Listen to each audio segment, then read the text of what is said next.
पतंजलि योग सूत्र में कहा गया है कि चित्त वृत्ति निरोध, माने चित्त में जो वृत्ति है उसको कंट्रोल करो ना।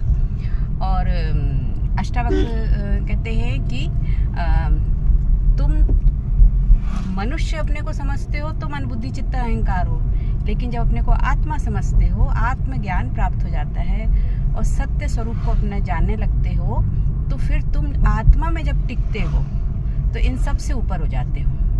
कर्मों की फिलॉसफी भी खत्म हो जाती है, तुम पर फिर लागू नहीं होती है। तो ये दोनों तथ्य हैं। जब हम अपने को मन समझते हैं, शरीरधारी समझते हैं, तो मन में इतने जो वृत्तियाँ पड़ी हुई हैं उसको ठीक करने के लिए हम परेशान रहते हैं, है ना। तो ज्ञान शुरू में हमें यही मिलता है, अपने आप ये आदतों को ठीक करो, काम क्रोध लोभ मोह अहंकार जो कुछ है तुम्हारे अंदर उन सबको ठीक करो।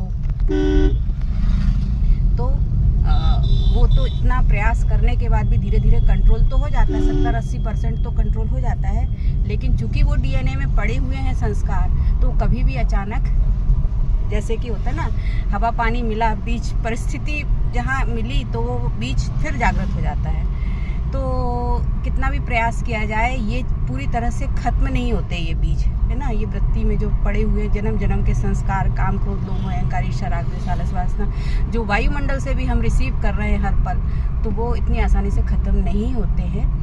तो फिर चित्त में पड़े हुए इन संस्कारों को सिर्फ थोड़ा कंट्रोल करते हो, उसमें बड़ा टेंशन ये हो जाता है कि हर वक्त मन में डर बना रहता है, कब क्रोध आ जाएगा, कब क्या आ जाएगा, और लोग फिर इसी पे जज करने लगते हैं ना।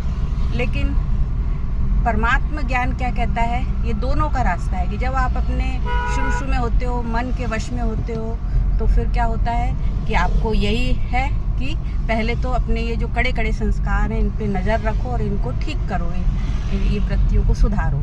लेकिन जो थोड़ा बहुत बचा हुआ है ना, कुछ % बचा हुआ है, तो अब उसके लिए अपने को आत्मा समझो। जब ये अभ्यास होने लगता है कि मैं शरीर नहीं हूँ, मन नहीं हूँ, मैं आत्मा हूँ, तो जब अपने को आत्मा समझने लगते हैं तो फिर इन सब चीज़ों से उपराम होने लगते हैं कि मैं ये हूँ ही नहीं, ये स्क्रिप्ट तो अपने आप चल रही है मेरे अंदर, अपने आप ही विचार चल रहे हैं, मैं विचार क्रिएट नहीं कर रहा हूँ, ये अपने आप ही चल रहे हैं, ये संस्कार अपने आप ही समय हालात परिस्थितियाँ आती हैं जब तो एक्टिव हो जाती हैं। जब ये ज्ञान के द्वारा विवेक जागृत हो जाता है, ये समझ आ जाती है ना, तो फिर ये अभ्यास करते करते वो जो 20-30% बचा हुआ है संस्कार, वो भी धीरे धीरे अपने आप खत्म हो जाता है। क्योंकि फिर मेरा ज्ञान के द्वारा इन मतलब जो विकार है इनमें इंटरेस्ट ही नहीं रह जाता ना। काम क्रोध लोभ मोह अहंकार ईर्ष्या राग द्वेष आलस्य वासना, इन बीज की जड़ों को हम पहचान जाते हैं, तो इसमें इंटरेस्ट ही नहीं। तो जब आपका इसमें इंटरेस्ट ही नहीं रहेगा,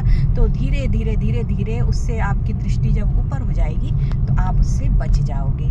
तो ये दोनों का रास्ता परमात्मा बताते हैं कि पहले तो देह भान से मुक्त होना है और फिर अपने आत्मिक स्टेज में टिकने से ही इन सब बातों से धीरे धीरे मुक्त हो जाओगे। इसे ही कहते हैं मुक्ति।